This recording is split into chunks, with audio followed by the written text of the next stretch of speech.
PC David Carrick was a serial rapist. He went to jail last week after admitting 49 sexual offences against 12 women. One of those women was a colleague of his, a serving Metropolitan Police officer.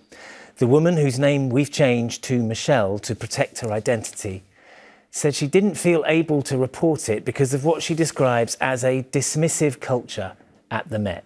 She says she felt that if she had spoken up, it would have been the end of her career at the force. She spoke to Joe Caution.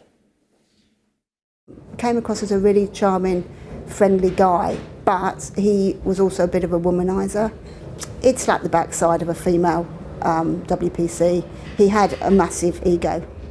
This is Michelle's description of former police constable David Carrick. She's a serving Metropolitan Police officer of more than 20 years and one of 12 victims of the serial sex offender. They worked together for a short period in 2004 and started spending time with one another after their shifts. One night at his house, he raped her.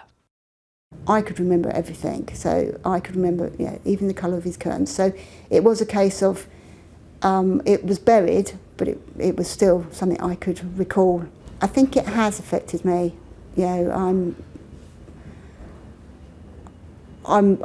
cautious now.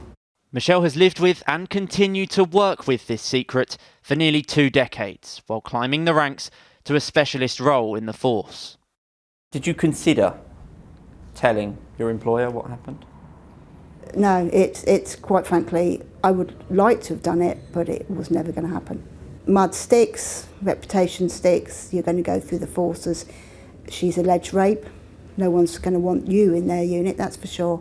And that's sad that that's how it was. And quite frankly, up until quite recently, still was. Michelle noticed Carrick's picture on TV while on shift. It was only then, she says, she felt compelled to come forward for the sake of other victims. I'm sorry if they went through something that might have been dealt with and may have stopped him. I feel that, I let the other victims down by not reporting, especially as a fellow police officer.